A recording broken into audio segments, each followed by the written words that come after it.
Today's episode takes you on a journey to the heart of World War II, following the riveting narrative of the Liberator. Imagine following one man's 500-day trek across Nazi-occupied Europe from the blood-soaked beaches of Sicily to the evil heart of Nazi Germany. We're honored to have with us Alex Kershaw, New York Times bestselling author and resident historian at Friends of the National WWII Memorial. His groundbreaking book not only told this epic saga, but also was the inspiration for the Netflix miniseries, The Liberator. Enjoy the episode. Alex, welcome to American History Gazette. Great to be with you. Now, I would just like to say that your book was absolutely incredible, just amazing storytelling. The story follows a man named Felix Sparks who would ultimately have one of the most epic tales of the entire Second World War. But he, like so many others who fought during the war, grew up during the Great Depression. So how did Felix grow up, and how did growing up during the Depression, like so many others, kind of shape him and build that resilience to adversity that would be so crucial during the war?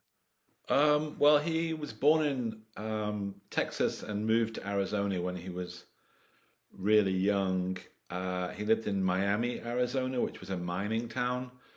Unfortunately, when he was very young, the mine shut down, and so his father didn't have any work, um, and he had to literally get up every morning before it got light, and he would go out into the desert nearby and he would hunt for food before he went to school.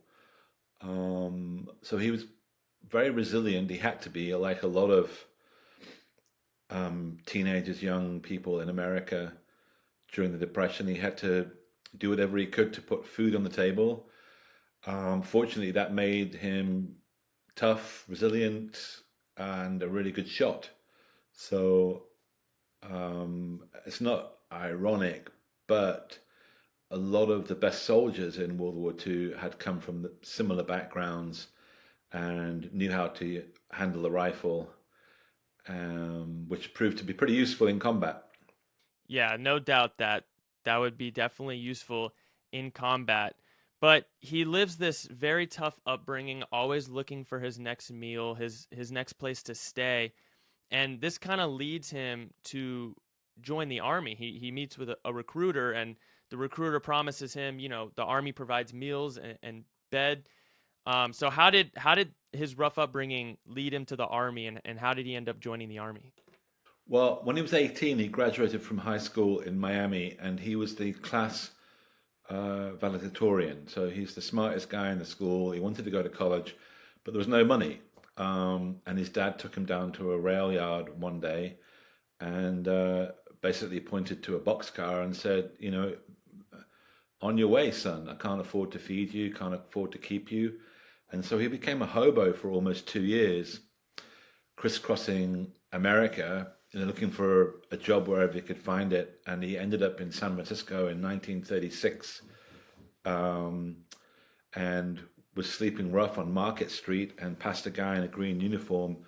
And the guy in the uniform said, "Hey, bud, do you want to join the U.S. Army?" And Felix walked on, didn't really want to reply in any way, and then thought to himself, "Yeah, I would like to sleep in a bed. I'd like to eat 3 square meals, and I'm tired. It was a sort of refuge." And so he turned around, walked back, took a token off the army recruiter. The token allowed him to get a streetcar across San Francisco. He went to Angel Island in San Francisco Bay, which was a recruiting station for the U.S. Army. And unbelievably, in 1936, the U.S. Army was so small, it was federally limited. So by Congress, it was limited to around about 175,000 troops. It's part of the broader push for neutrality in the 1930s, isolationism. And they said, you can choose where you want to serve. 2 years is mandatory. Where would you like to go? And he said, "Okay, where can I go?" He looked at the list and he decided to go to Hawaii. So he had a very nice 2 years in Hawaii.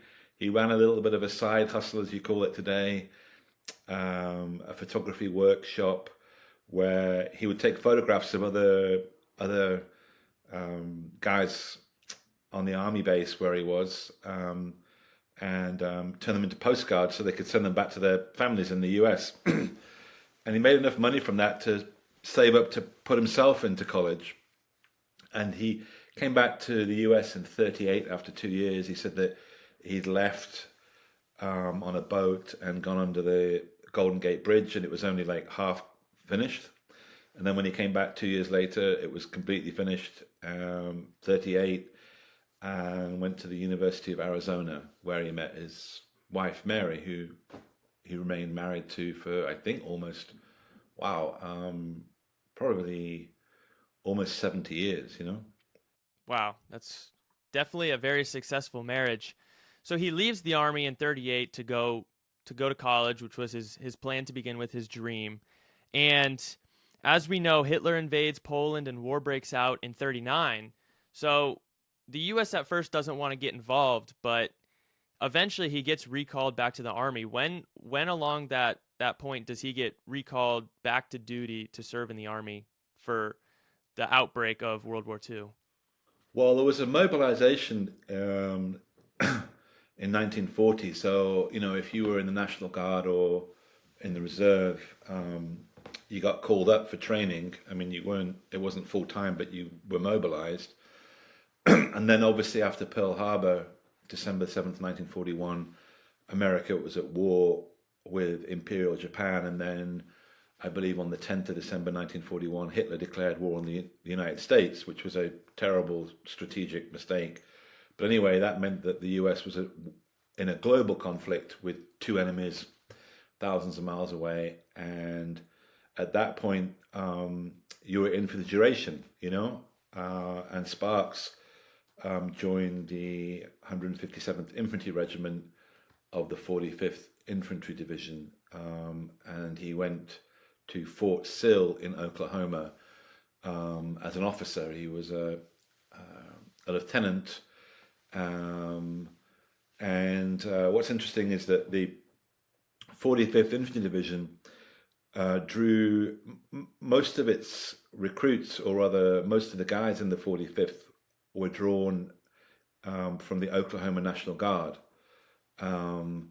And others were drawn from New Mexico, Colorado, Oklahoma, obviously.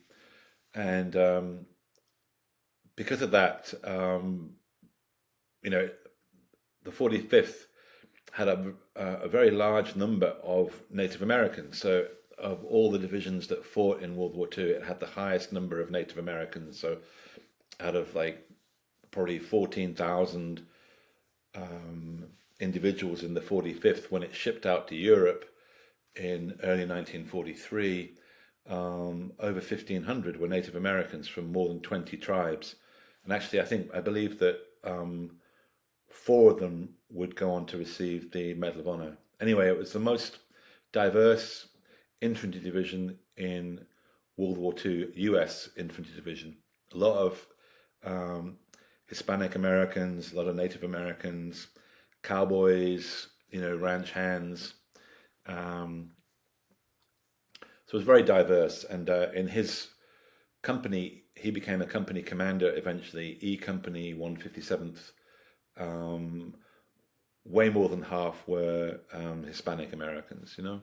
So he was commanding Native Americans, Hispanic Americans, really diverse group of young Americans. Yeah, that's definitely one of the most interesting aspects of this story.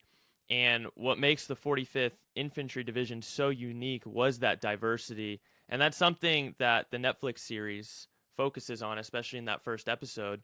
But they referred to themselves as the Thunderbirds. They had the Thunderbirds patch. It was kind of their insignia for the division. So what was the significance of the Thunderbirds? Because I know it was very important to them. Amazingly, up until I think it was 1936, the patch for the 45th was a swastika.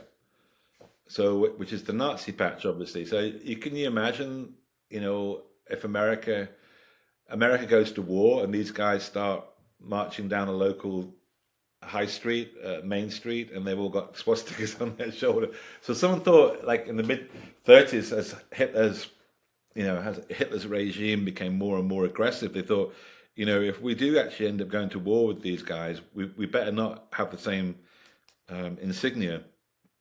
So they thought about having like a Colt 45 as a symbol, and then they decided on the Thunderbird patch, and that was because of the symbolism of the Thunderbird in that part of the U.S., the Southwest, and the obviously the Native American um, component in the division, and that was a very important symbol to the Native Americans. The symbols being used all in cultures all around the world, um, the Far East, South America, etc. So it wasn't a new creation, but to Native Americans, I'm putting this very simply, um, the bearer of that patch would deliver justice and freedom to the oppressed.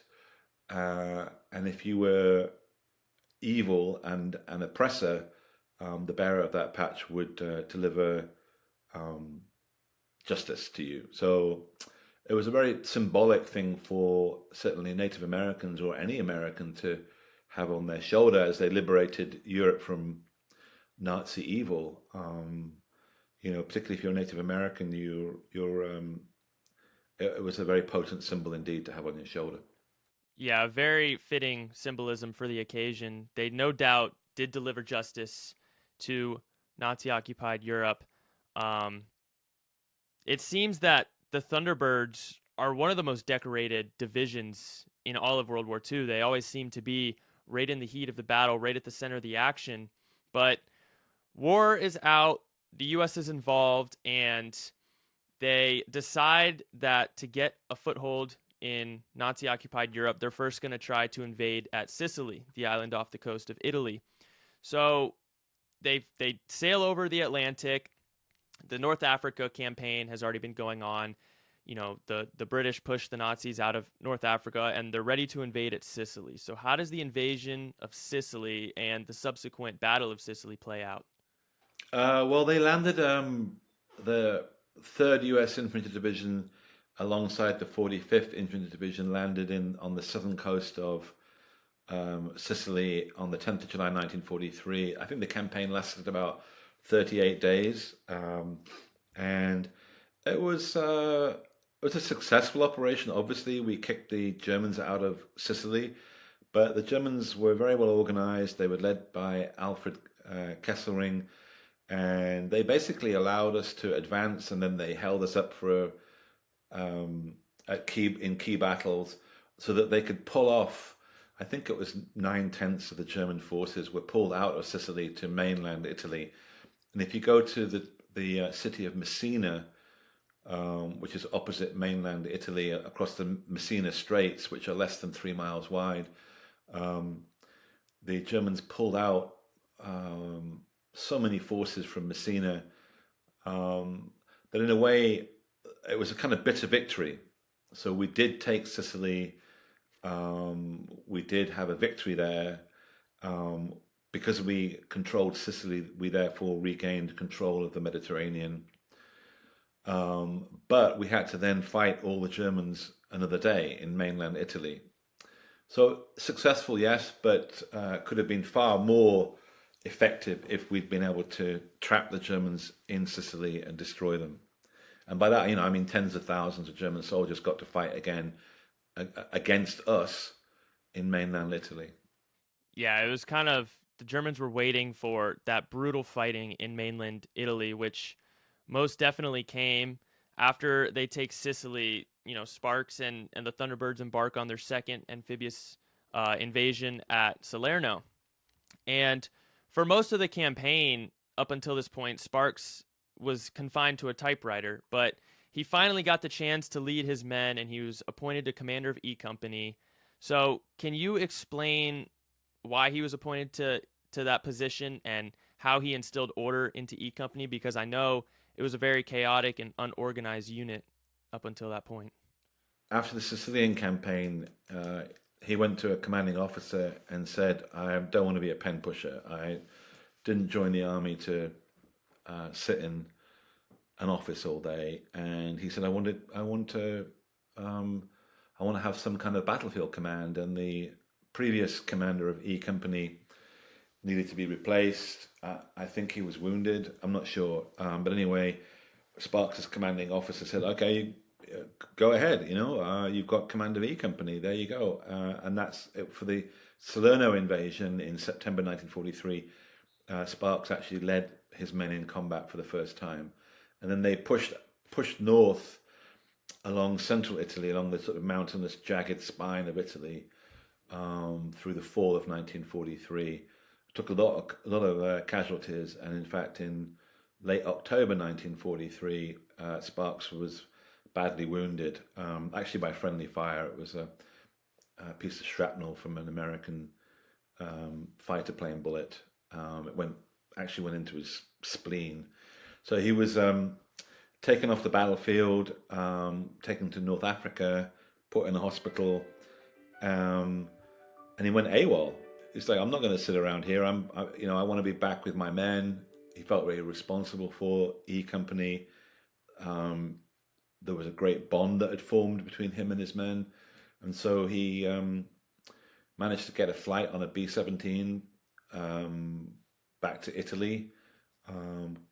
Got out at the airport and then hitchhiked, basically, thumbed his way back to the front and rejoined his company. They were on the top of a mountain in central Italy, and they were amazed when he came back. I mean, it was sort of, can you imagine? Like, why would he want to do that? He had his way, he had his out, he had his way out of the war, and instead he came back, and he wasn't disciplined for it. I mean, I think that it was so astonishing that he was going to prepare to do that, that the higher ups went, "Okay, if that's what he really wants to do, this guy's obviously very competent. He's loved by his men. Let him get on with it." Yeah, that's quite a fascinating story. Is when he gets injured and he's in the hospital and they don't want to let him leave, and he goes AWOL, which is hilarious because at first I'm sure there were threats of him being court-martialed, but no doubt he exemplified extraordinary courage by stepping back into the war. I know he always wanted to lead his men, and like you said, his first combat experience was his second amphibious landing at Salerno. He gets wounded, but now that they're in mainland Italy, the really brutal business begins at the Battle of Anzio and the Battle of the Caves, where the Americans, met the Germans at the Anzio line, and it was absolutely brutal. I know in this battle, Sparks lost his entire company aside from one other guy who would die 6 weeks later. So, can you just walk me through the Battle of the Caves and the brutal fighting at Anzio, and how did he cope with losing all of his men? Because I know that's terrible on the human soul. Yeah, great question. So Anzio was, I think it's 21st of January 1944. It was actually for the Thunderbirds and Sparks. It was their third amphibious invasion. The third Infantry Division also landed at Anzio, and it was their fourth. And at first, it was a cakewalk. I think there were only 19 Americans killed on the first day of the invasion, which was absolutely astonishing when you think about it. We were supposed to aim for Rome. We stopped. This is the Allies, and the Germans counterattacked and trapped us on a plain. It's about an hour's drive south west of Rome, the Anzio plain, and they just shelled the hell out of us for almost 4 months. We were stuck there. We built up the bridgehead, but we weren't going anywhere because the Germans commanded the heights, and they created what was called a ring of steel around the Allies who were trapped there, and they launched several really vicious attacks which were aimed at destroying what Hitler called the abscess south of Rome, the Allied presence south of Rome. The most lethal of those attacks was the Operation Fishfang in February of 1944. And unfortunately for Sparks, he and E Company were positioned either side of a crucial road called the Via Anziate. And if the Germans were going to succeed, they had to push down this road and then force the Allies into the ocean.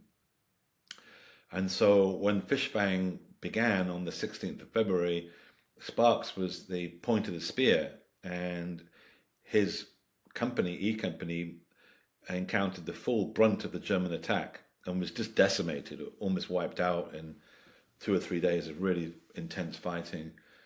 And Sparks, after 48 hours, was forced to pull back to the nearest defensive position that might be effective, and that was a series of man-made caves just beside the Via Anziate, and they were quickly surrounded by the Germans.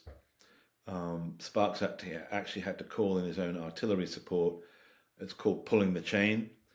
The Germans were on top of the caves, they were around the caves, they tried to fight their way into the caves, and so he had to call in his own artillery fire onto the caves to try and break up these German attacks, and they did for about a week. Finally, he received orders to try and break out with whoever he could muster, any of the survivors that were in the caves. And he did that and crossed no man's land and finally got back to Allied lines. It was actually British lines. And I think there were maybe half a dozen guys that made it back with him out of 2 or 3 dozen that tried. And only one of them belonged to his E Company, and that was a guy called Leon Cyr. He was a supply sergeant, and tragically he was killed in the breakout several weeks later from Anzio. So that meant that Captain Felix Sparks, age 24, E Company commander, was the only survivor from that battle at Anzio. By survivor, I mean someone who could fight on. Everybody else was killed, captured, or wounded. So he was. The Germans took most of those guys. They either killed them or they captured them. So that was heartbreaking. He said it was, gut wrenching. It was terribly heartbreaking. He never got over that loss. He felt it for the rest of his life. He felt an enormous amount of guilt, survivor's guilt, and guilt at not having done, he thought, a better job. I mean, if you've got at full strength 200 guys under your command and you lose all of them, how do you imagine that would make you feel? There's a lot of letters you have to write back to relatives. There's a lot of awful anguish and sense of failure. So yeah, it was a very, very hard blow, but he carried on. Because after the Battle of the Caves, the Allies finally broke out in late May of 1944. Rome fell on the 4th of June 1944, and then there was a period of rest and recuperation, and Sparks was promoted to major, and then commanded a battalion, which is about 800 guys, which he did during the next amphibious operation that he was involved in, which was the 15th of August 1944, which is Operation Dragoon in the south of France. Then he was a battalion commander. So he carried on, he toughed it out, and was promoted. Yeah, I can't even imagine the survivor's guilt that would come with that. I mean, you're in charge of 200 guys, and you're the only one left. I'm sure he carried that with him for the rest of his life. I mean, I know he did. But they finally break out of Anzio, and they race towards Rome. But in the book, you talk about how Rome wasn't necessarily strategically valuable. It wasn't necessary to the campaign and fighting the Nazis, but it was more of a political move to take pictures and for the press. So can you just briefly explain that, how Rome wasn't really necessary? What happened was that we had the Germans on the run. When we broke out of Anzio, finally, and we took a hell of a lot of casualties. On one day, the 3rd Infantry Division had over 900 casualties, which was the largest number from any one division on one day in World War II. And we had the Germans on the run, finally. And what we should have done was go after them and destroy them as they tried to retreat. And we could have done that. We had the momentum, we had the air power. And instead, Mark Clark, who was the Fifth Army commander, that's the commander of all U.S. ground forces in Italy, he wanted his name in the headlines. He wanted his glory, and he wanted to be the liberator of Rome. So instead of concentrating forces on the Germans as they retreated, he went to Rome. And to this day, many people argue that that meant that the Germans, you know, way too many Germans basically were still in the fight. What happened in Sicily happened all over again. We didn't destroy the enemy effectively, and we had the chance to. And so, that accusation against Mark Clark of going for of being the supreme egotist, of getting his name in the headlines, being photographed as the liberator of Rome, which was a big deal. This is the first Axis city to fall to the Allies in World War II. Um, People argue to this day that he could have taken Rome. It may have been a week later or 2 weeks later, but by going so quickly, so soon, we lost a great opportunity to destroy more of the Germans. And once they liberated Rome, you mentioned that they had kind of a moment of rest and reprieve after. And I'd like to get into this because war is terrible, but you're not constantly in combat. There are moments of rest and reprieve where you can be in the cities and kind of tour around the cities while you're waiting for orders or occupying the city. So what were the soldiers up to when they weren't in combat and when they were staying in the cities with the locals? Especially, I know Naples was a pretty crazy spot. Well, they do what armies have done throughout history, which is like drink and try to get laid. Sorry, can I say that on your podcast? Actually, there were over 70,000 registered prostitutes in Naples in 1944, which is extraordinary when you think about it.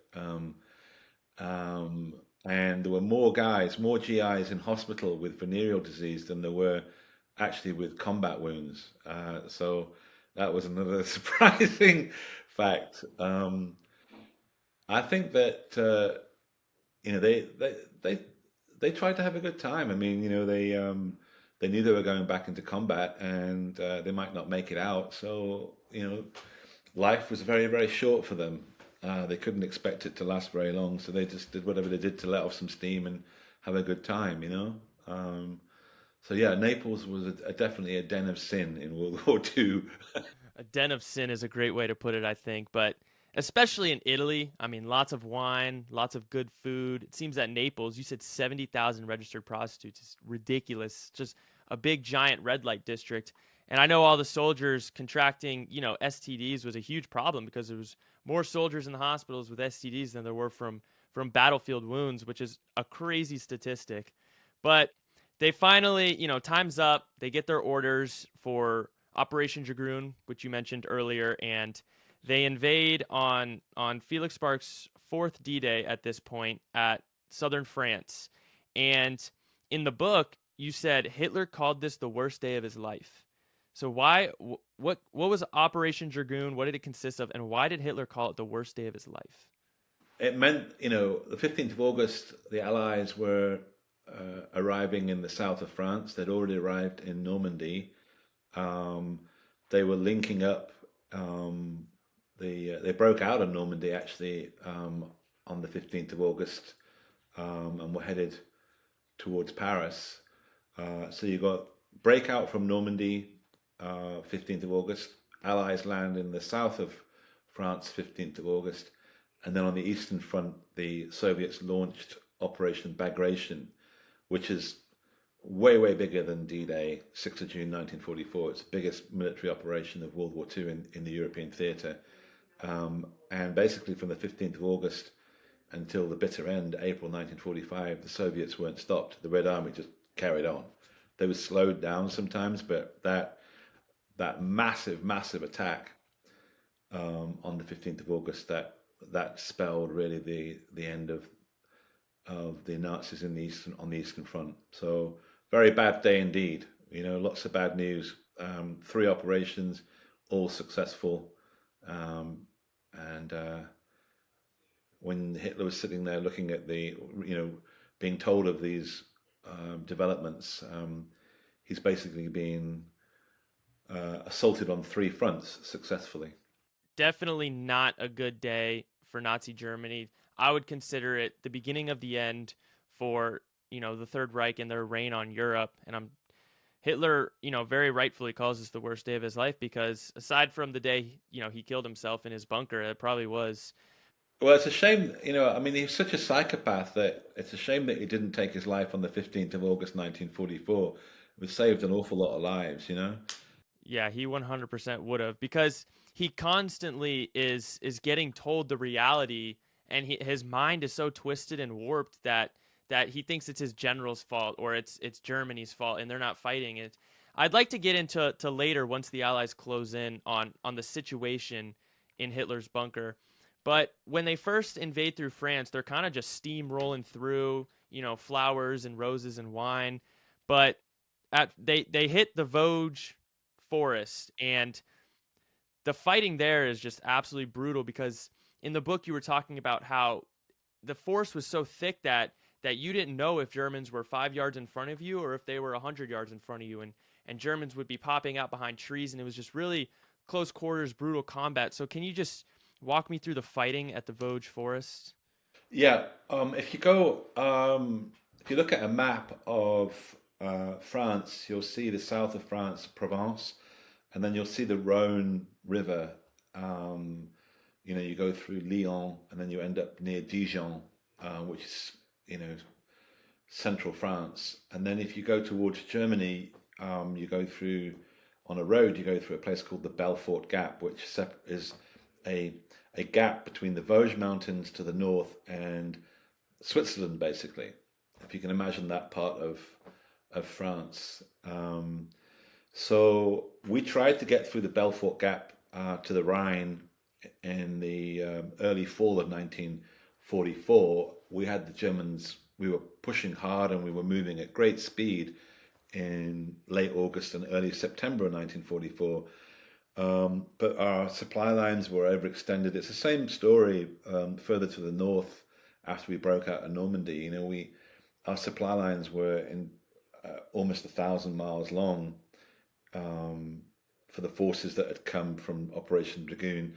And the Germans pulled back, and as they'd done in Sicily and Italy, they decided to fight in mountainous terrain because that they could defend it better. It was much more difficult to fight in heavily forested, really bad weather. The rains came early in the fall of 1944, and we got stuck in the mountains for that winter from basically October right through until October 1944 to February of 1945. We didn't go very far at all, less than 100 miles, which is ridiculous when you think about it. That's a long time to spend going pretty much nowhere. And because of the atrocious conditions, because we couldn't enjoy the benefits of uh, air support, it was very difficult because of the weather to bomb, to strafe, to hit the enemy positions because the enemy was so well entrenched, well hidden, because they were experts in winter warfare, because we were up against units like the 6th Waffen SS that had extensive experience of fighting in forests in Finland during the winter, because we were thinly manned, because we had problems with recruitment, because we had a really atrocious replacement system, and because the troops were tired and demoralized. Um, it was very, very bitter, awful fighting at Reipertsiller, which is just not far from the German border, in the Vosges Mountains. Sparks lost his battalion, was surrounded in late January 1945. That's about 800 guys, and over 200 were killed by the SS. Sparks, I'm probably jumping ahead, but anyway, in that case, again, he unbelievably, out of some 800 guys, only two guys survived being surrounded by the Germans. So yeah, the Vosges Mountains is like one of the unknown campaigns of World War II. For anybody that's alive today, there aren't many that fought there. They'll tell you it was really, really tough. Tougher than Italy, tougher than Anzio, tougher than Normandy. and it's largely been forgotten about because at the same time that December 1944, January 1945, you've got the biggest battle in U.S. history going on, the deadliest battle of World War II, which is the Battle of the Bulge, about 200 miles to the north in the Ardennes, and that grabbed all the headlines, all the reports. It was a very big deal. So those fighting further to the south were forgotten about, and they weren't supplied. The priority was to defeat the German counterattack at the Battle of the Bulge. So you have the Vosges Mountains campaign, which also turned into the battle for the Colmar Pocket. The Vosges are just north of the Colmar Pocket, and those two campaigns were really, really bitter, very high casualties, and took place in one of the coldest winters in living memory. In fact, it was the coldest winter in living memory. And people always go, was it the coldest in living memory? Well, was it really that cold? And actually, I just about 6 months ago, I was researching just the weather in the winter of 44, 45, and yeah, it was abnormally cold. It was 4 or 5 degrees on average each day in December, January. It was 4 or 5 degrees colder than most years. The winter of 44 into 45, I think, represents a turning point in the morale of the Allies, because I know they're saying, as they were steamrolling through France, was home in 44 or something along that lines. But after that winter and all that brutal fighting, it was stay alive in 45. So it really shows the shift in morale that the Allies had.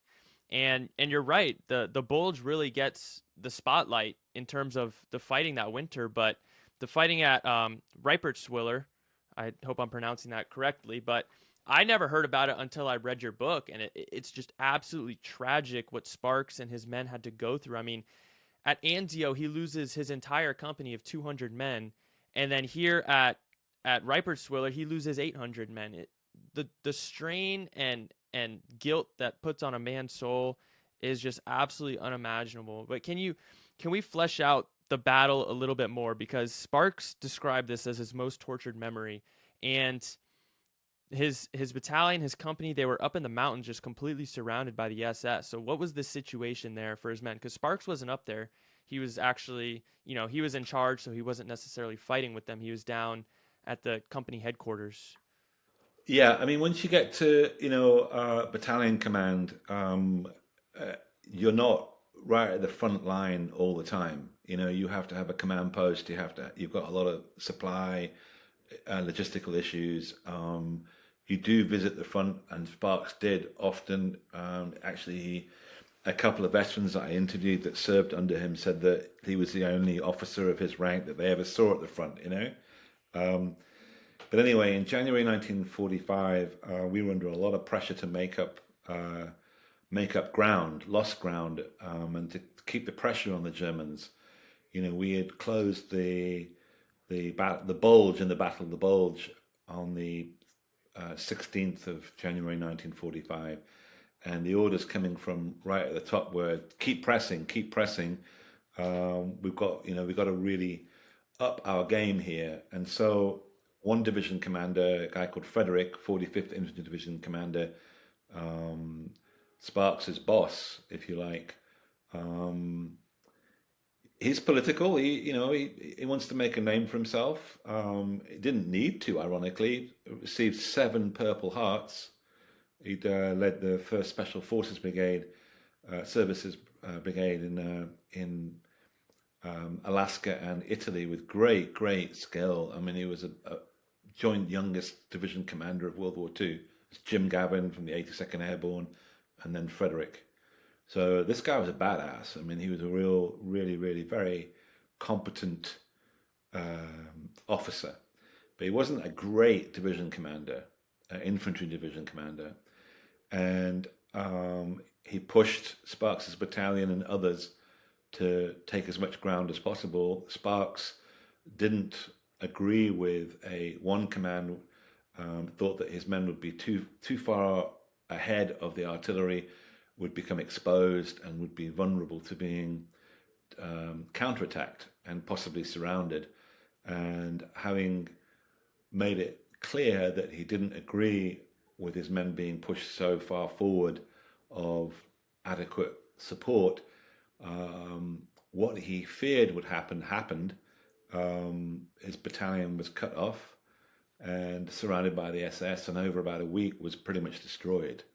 And the SS, what they did was that every night they would go from one end of a ridge line that the battalion occupied. I've been there, and they would take one section of the ridge line, and they would try and kill everybody they could in that one section. And then the next night they'd come for the next section, and so on through basically a week. So that was to create maximum psychological terror.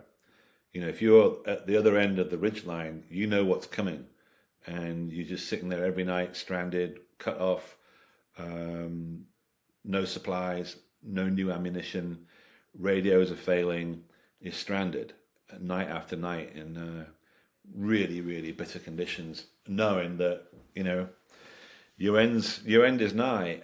Actually, SS took a couple hundred guys prisoner, and they treated them very well because they were very impressed with Sparks's men and how fiercely they'd fought. They were asked to surrender twice. They refused to, and they literally did fight to their last bullets. And they were, when they were taken prisoner, they were taken to an SS headquarters, field headquarters, and the commanding officer of the SS unit that had basically surrounded and destroyed the battalion, he insisted that Sparks's men actually go ahead of his own men in the chow line, and that he actually saluted them, and had a great deal of respect for them.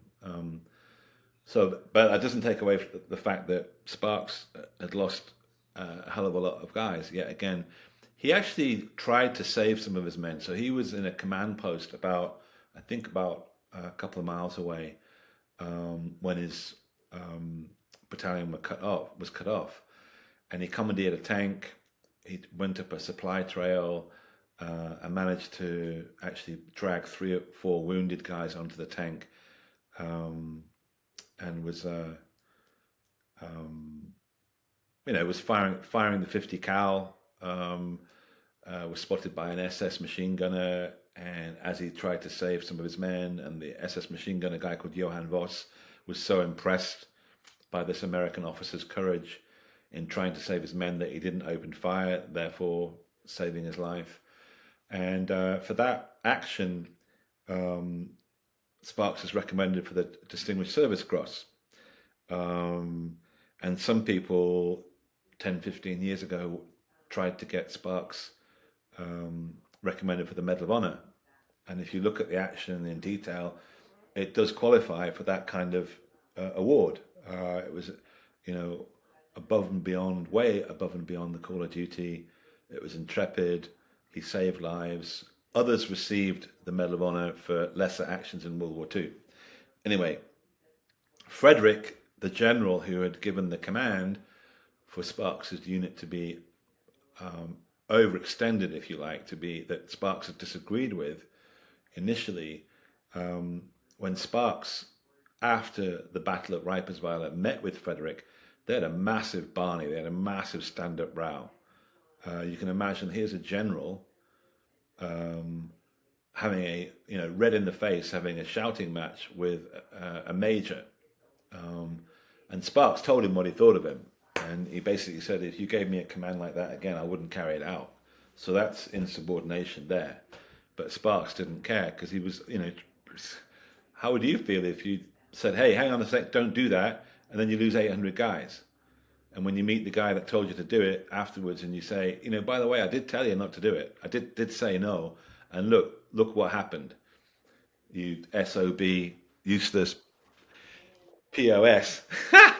And I know that Sparks, because I interviewed Sparks on his deathbed, and he was still really pissed off about this. I mean, he was 89 years old, and he was lying there. I had a tape recorder on a pillow beside his head, and he was effing and blinding. He was like, mother, F. And I was like, wow, he hasn't forgotten this, and he never did, and he never forgave Frederick. He's still really angry about it, literally almost to his dying breath about what happened there. And so Frederick, not to his credit, but understandably, having been, bawled out by this guy, this young punk Felix Sparks, um, he nixed the DSC recommendation. So Sparks didn't receive the DSC. So, things get messy in war, especially if you got an ego. If you got an ego, Sparks had an ego, Frederick definitely had an ego. Those clash, it doesn't turn out too well. Yeah, sometimes the ego can be the enemy in war, but Sparks was completely justifiably upset and angry at the situation. I mean, he just lost 800 men. You can imagine what that would do to someone, especially when he was against carrying out the order.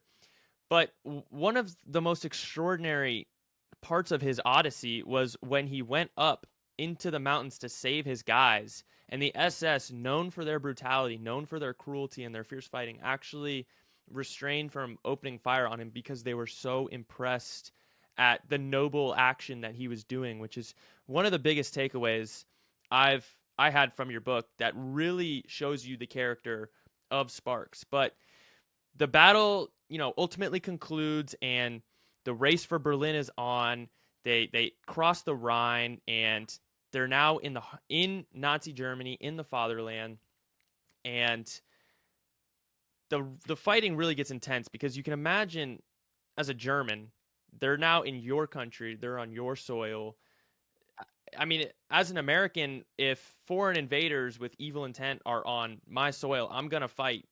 You know, I'm gonna fight savagely to protect my homeland. But what was it like for the German people and the German citizens who were stuck in Hitler's descent to Armageddon? Because he's mad at this point. He's crazy, and he's ultimately intent on either winning the war or the end of Nazi Germany because they're not worthy of being a power. So what's it like for the German citizens who want the war to come to an end? They're tired of the tragedy and the brutality, but Hitler has such an iron grip on the country that he's just content on driving them into Armageddon. Well, I have to say, um, you've really done your homework. You're a really very good interviewer. This is great. You've got really diving deep here, and all the questions so far have been awesome. Thank you so much for being so diligent and getting to some really important points here. Well, I appreciate that. I loved your book. It was very in depth. So you gave me the material. Well, you make a very good point there because the big question is that a lot of people on the front lines were asking was why the hell are these guys still fighting? Especially when we get into the spring of 1945. So, we crossed the Rhine at Remagen on the 7th of March 1945. There's basically game over. The Soviets are just they're less than 50 miles from Berlin on the east. In the east, we've crossed the last natural barrier between us and Berlin. It's just a matter of time. Everyone can see that. Anyone that isn't a crazy Nazi in Hitler's inner circle can see that, the Third Reich is doomed. We've bombed the hell out of it. There are almost 1 million German homeless because of bombing. We've destroyed almost all their industrial base. Why do they fight on? And you kind of put your finger on it when you were talking about the German people being led towards Armageddon by Hitler. It's hard to explain what it was like to be in Germany at that point. You're living in a completely dictatorial Nazi state where there's only one ultimate source of power, and that's Hitler. So the terror mechanism that's existed since 1933, when Hitler set up the first concentration camps. The first actually was Dachau concentration camp where he put all his political enemies. But since 1933, Gestapo, which is part of the Schutzstaffel, the SS, which had many units like Totenkopf for the concentration camp guards. You've got the criminal police, You've got the Gestapo. You've got the counterintelligence element. many different branches of this of the SS. The Gestapo is the secret police, and their job is basically to kill, torture, destroy all opposition to Hitler and Nazism. And they've done a really good job. I mean, from since it's 1945 now, it's 12 years. They've had 12 years to basically torture, kill, assassinate, and exterminate anybody that disagreed with Hitler, and they have. And they've done that in every occupied country to their best ability, and they've certainly done it in Germany. You know, that's the first place you're going to make sure there's no opposition. Um, and so you're living in a country by 1945 that's in ruins, where a lot of people are starving, where morale is at rock bottom, where over 4 million Germans have been killed in uniform, which has had the hell bombed out of it. And you are terrified of being, if you're in the army, of being arrested and hung from a lamppost as an example to others, pour encourager les autres. Um, you're terrified of the Gestapo, and you're terrified of being shot in the back of the head. You're going to do whatever it takes to survive. And the idea of resisting Hitler or the Nazis anyway, is tantamount to committing suicide. Um, you're living in the ultimate terror state. Um, that's the awful, terrible logic of the strong man in a regime. If you look at Russia now with Putin, if you look at any place where you have a dictator in power, to maintain power, they will do whatever it takes to destroy opposition. Whether it's poisoning, whether it's sent into a concentration camp, you name it, they'll do it. And unfortunately, the lesson of history is that it works really well. Yeah, he no doubt had a complete iron grip on Germany and led by fear. I'm sure he was respected by the fanatical Nazis and the fanatical Germans, but he ultimately led by fear because it's important to note that not all Germans were, worshippers of Hitler and fanatical Nazis. Most of the German population, their country and their major cities are completely in ruins by this point from the Allied bombing campaigns, and they are ready for the war to be over. They don't agree with Hitler's, racist policies and extermination policies, his final solution, and they're ready for the war to be over. But there still were those fanatical Nazis fighting, to the bitter end, to the death for their Fuhrer. And the Allies and Sparks really encounter this at Aschaffenburg. They encounter this at the city of Aschaffenburg, and it's completely unnecessary fighting because everyone knows the war is over. There's three fronts steamrolling to Berlin, but nevertheless, these fanatical Nazis, these fanatical German soldiers, bitterly fight at Aschaffenburg, and there's still a civilian population there. It's brutal, unnecessary deaths and casualties at this point. So can you walk me through what happened at Aschaffenburg and the fighting there? Well, what happened was that's April 1945. It's central Germany. And what happened was that Hitler designated cities around what remained of the Third Reich as fortress cities. And the die-hard followers of Hitler, i.e., the SS, um, they became those who were going to fight to the bitter end and defend those critical fortress cities. And that's what they did in Aschaffenburg. The SS held out there for almost a week, um, and they inflicted a lot of casualties, like several, I think 250 casualties from Sparks's regiment alone. So basically, it was a case of like, you will do, the order comes down from Hitler, you will defend this place to the last bullet, the last breath, and the die-hard Nazis in the SS did so, and inflicted a lot of casualties. So very bitter fighting. A lot of, I mean, we ruined the city. We completely flattened it. And in the rubble of that city, the SS carried on, and you had to go from door to door, house to house, one ruined building to another, ferreting out guys that were going to cut your throat. 16-year-old jacked up on methamphetamine or whatever it was, that were going to take you out before they were shot.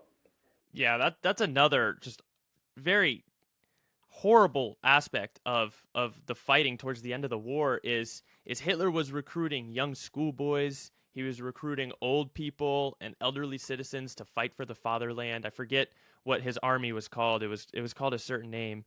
And there's old people, young boys. I mean, you can imagine as an American soldier pushing through Germany, and you're encountering young schoolboys firing at you. How do you handle that? What are the rules of engagement there? I mean, it's just horrible that Hitler was leading in that way, and even the people who were opposed to it, they were so scared to speak out because of what he'd been doing for the past 12 years that they followed his orders nevertheless. But Sparks, they ultimately get through Aschaffenburg, and Sparks has orders actually to go after Hitler. The intelligence believes Hitler's in his little you know house that he has in the mountains. I forget exactly where at, but he gets orders to divert from that mission. And at first he's pissed because everyone wants to be the guy to get Hitler. And he gets orders to go to this little town he's never heard of called Dachau. And what happens when he gets to Dachau? Well, he Sparks has said that it was very easy to get promoted in World War II. Just had to stay alive, and obviously he still was alive, and he became a commander of Task Force Sparks.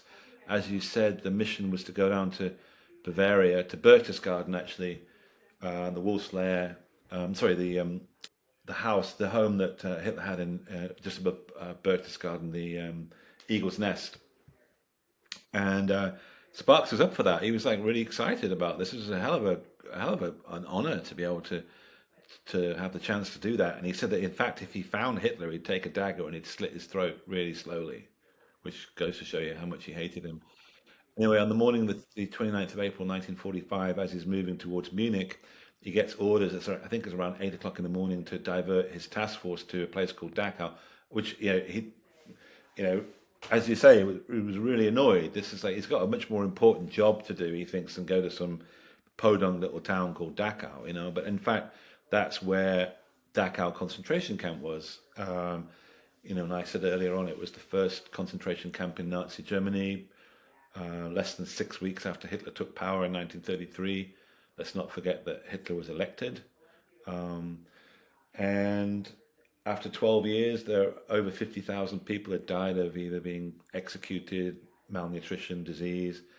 There were over 30,000 inmates in Dachau on the 29th of April 1945 when Sparks's force neared the camp.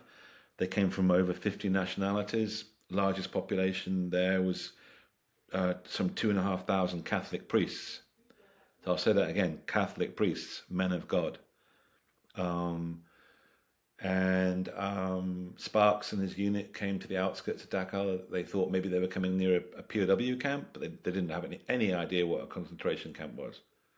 And they were just absolutely incredulous, amazed, shocked, stunned, nauseated when they came across what was called a death train, over 2,000 dead people on a train just outside the camp on some rail tracks.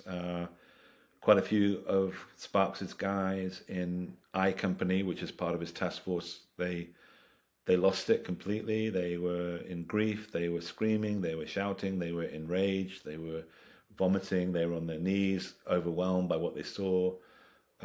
Just hundreds and hundreds and hundreds of rotting corpses. And Sparks lost command of his men for around about half an hour. He said it was the only time in the war that he lost command of his men because they just went berserk. I mean, they just went crazy. He said they went crazy. And to cut a long story short, Sparks, there were two units that liberated Dachau on the 29th of April. The 45th, elements of the soldiers under Sparks' command from the 45th, and then a different part of the camp was liberated later that morning by the 42nd Infantry Division, the Rainbow Division. When Sparks went into the camp, the first time that the inmates realized that they were being liberated, they saw green helmets passing by, GIs, and a lot of them rushed into the main parade ground in the center of KZ Dachau. And Sparks said that you'll never forget the sound of all these inmates when they realized that it was over. And it said it was like a scream and a howl of joy and relief, Imagine 30,000 people screaming in joy and relief. And so he got a little bit of a guided tour. I got a guided tour of Dachau, of all the places where the SS had committed atrocities. Just everywhere he looked, bodies piled up. Really fantastic color footage of this taken by US Signal Corps crews. And it was just horrific. Places where there was a kennel where there were like 122 dogs that had basically been given reverse commands. So when an SS soldier said something like sit, they would do the opposite and they'd rip off the testicles of inmates that had been crucified. And just, you know, in a coal yard in the center of Dachau, which didn't have any coal in it because they'd used every last lump of coal to try and destroy the evidence, i.e. burn the bodies. They rounded up a bunch of guys in SS uniform. They weren't guards because the guards weren't stupid. They'd fled a couple of days before. But within the complex, there was a barracks, an SS barracks and an infirmary. And in the infirmary, you had a bunch of wounded SS soldiers who actually had nothing to do with the concentration camp system or Dachau. They'd been wounded on the Eastern Front or elsewhere and were in this infirmary. And anyway, Sparks, this guy's walking to this hospital, the reek of death everywhere. These guys, blonde-haired, blonde-haired, blue-eyed, lying under perfect white sheets. You can imagine how you'd feel, especially when you'd lost your mates to the SS at Reipertsiller, when you've been in battle for quite a long time, sometimes in a couple of cases over 200 or 300 days. Sparks has been in combat for over 500 days. And then you see these smug SS guys. They lined him up in a coal yard, and then one of Sparks's men, when he wasn't there, an officer called Lieutenant Bill Walsh, just said, he shouted out, "Kill every one of the sons of bitches." And some of Sparks's men opened fire, and we think around about 24 were killed, 3 or 4 dozen were wounded in some way. But it became a very notorious incident, probably the most notorious war crime, if you like, or atrocity committed by US soldiers during the liberation of Western Europe. Very, you can see the images online of all these bodies piled up against the coal yard wall in Dachau. So without jumping too far ahead, what happened was that Sparks was looking into a building where it had been stuffed full of corpses. He hears the firing, and he told his men, "Don't kill anybody. Keep these guys prisoner." And then he hears the firing, and he realizes his men have opened fire, and he runs back into the coal yard. And in my book, and you can find it online, you'll see a series of images taken by a film cameraman of Sparks pulling out his pistol, holding it in the air, and then firing his pistol and shouting "stop," where he actually stops his men from killing any more of these SS soldiers. So for me, that was an incredibly powerful moment, because I thought to myself, well, what would I do? What would you do, really? I mean, we are distant from it now, not only in many decades, but we haven't been through the trauma of combat. We haven't seen this depravity, this evil, and we're not full of a sense of vengeance and justice. At the time, ask yourself what you would have done if you come across a bunch of guys in SS uniform and you're surrounded by countless dead bodies of innocent victims. So he had the integrity, the moral authority to be able to stop that.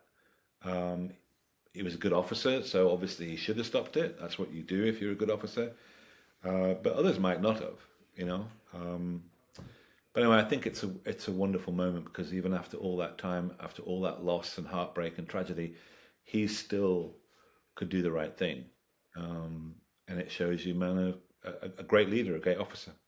Yeah, we could do an entire episode just about the liberation of Dachau, but it's hard to find the words to explain a situation like this and to do the situation justice, because I think you worded it beautifully. You can't imagine what these soldiers, these young kids at the time, I mean, they were my age. They were 17, 18, 19, 20, 21, 22. These are very young kids at the time.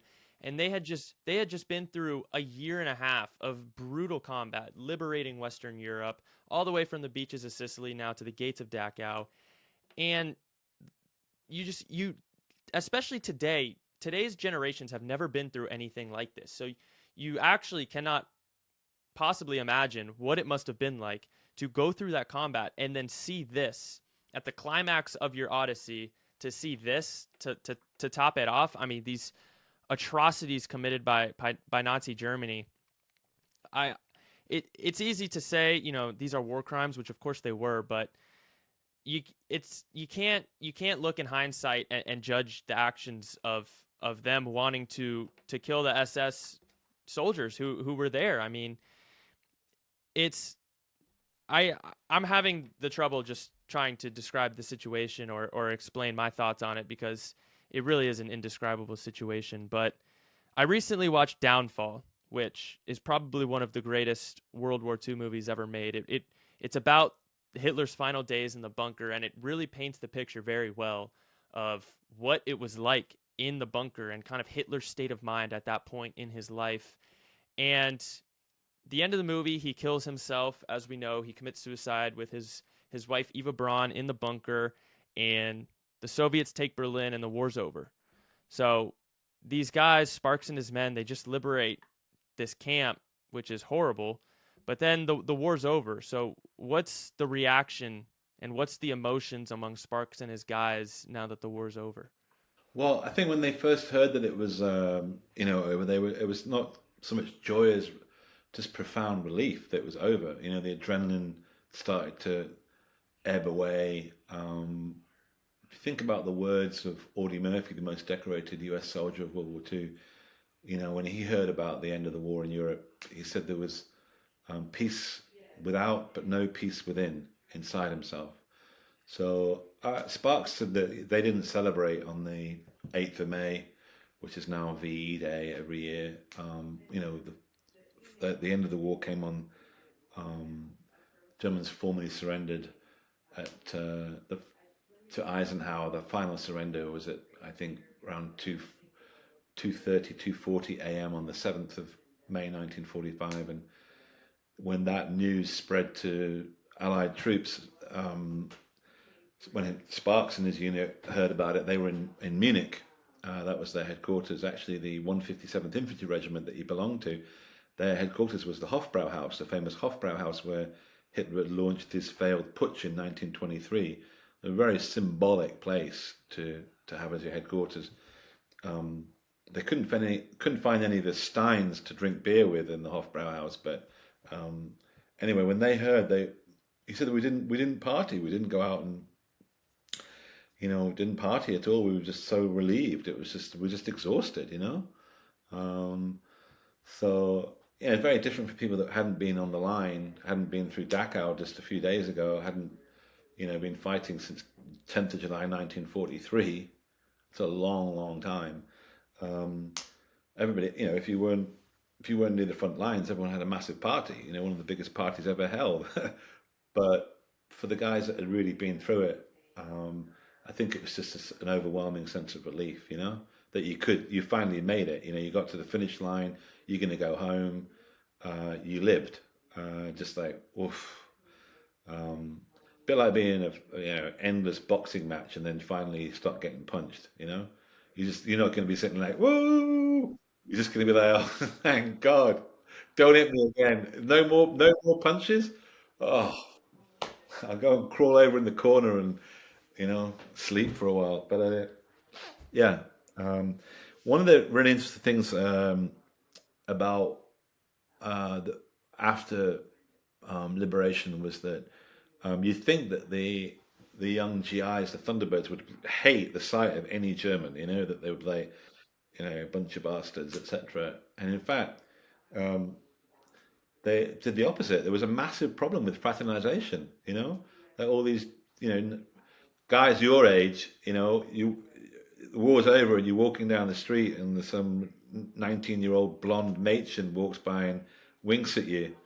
I mean, what are you going to do? I'm asking you now. Put yourself in that situation. Are you going to go and? and share a beer with her and her dad, or her on her own, and might have to drink a stein with her dad and then take her out for a dance. Especially after the relief of the war is over. It's, who knows what those emotions can do to a man's mind, a desperate man's mind. Um, but almost a 2 year odyssey, and I think we've painted the picture pretty well over this conversation of just what they went through, and that changes a man for the rest of his life. He's never going to be the same. So now that the war's over, how do these men integrate back into society after the war's over? Because I can imagine it's a monumental challenge and struggle to be able to, transition back into a normal life. How do they do that? Well, with varying degrees of success. A lot of them came back and were alcoholics. They had PTSD. They did beat their wives. They were homeless. We tend to have this romanticized image of the greatest generation. Um, you know, uh, Somehow only a Vietnam veteran started to be really messed up. Veterans from every war have always been terribly impacted by combat. But thankfully, we had the greatest piece of social engineering in U.S. history, which was the GI Bill. The reason why we had a middle class in America after 1945 of doctors, lawyers, surgeons, architects, engineers, the people that built modern America basically was because they went to college for free on the GI Bill. You got 16 million Americans in uniform in World War II. Probably, less than 5% of that 16 million were actually at the sharp end, having to kill people or get killed. But we had a big fear after the Depression in the 1930s. Politicians in this country, as the war progressed, thought, well, when we win, if we win, when we win, what are we going to do with all these trained killers when they come back and haven't got jobs?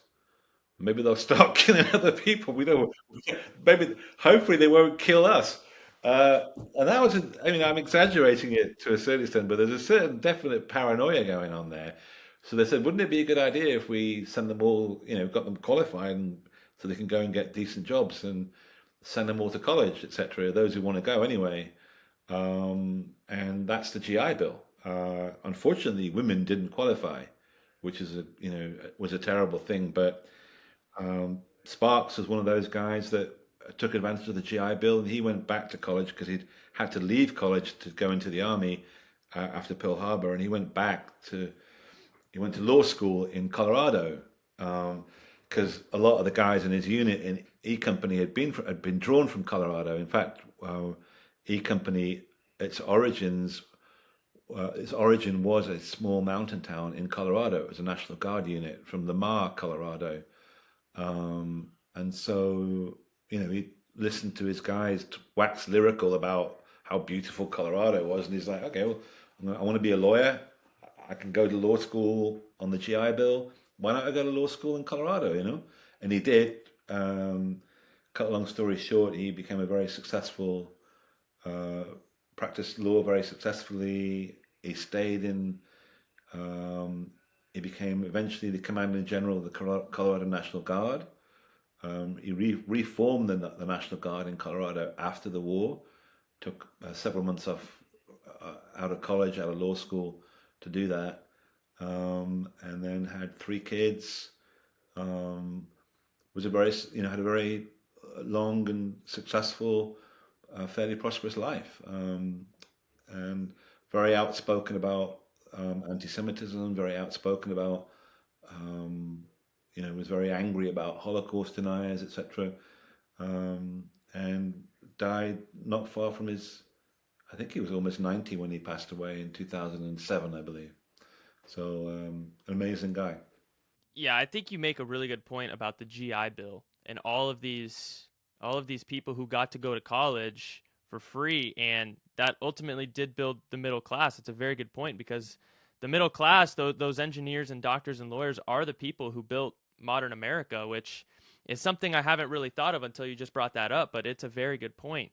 And Sparks, like you just said, goes on and lives a very eventful and successful life. And you've been alluding to it throughout this conversation that you actually interviewed him on his deathbed. What was that like? What was your biggest takeaway from that interview with him on his deathbed? He was really outspoken. He was a bit grumpy. He was very forthright. Still deeply affected by the loss of his men. Had very vivid memories. He was in a lot of pain because of his illness. Um, but he was a very forceful character, very strong man. I could tell, even though he was at the end of his life, that this was a giant of American history. One of the most impressive human beings I've ever met. Scared the hell out of me, you know. I wouldn't like to get on the wrong side of him in a courtroom or in a battle. But someone that you would follow to the bitter end, just a natural authority. A guy had walked it all his life like he talked it, didn't have to talk it, he did it.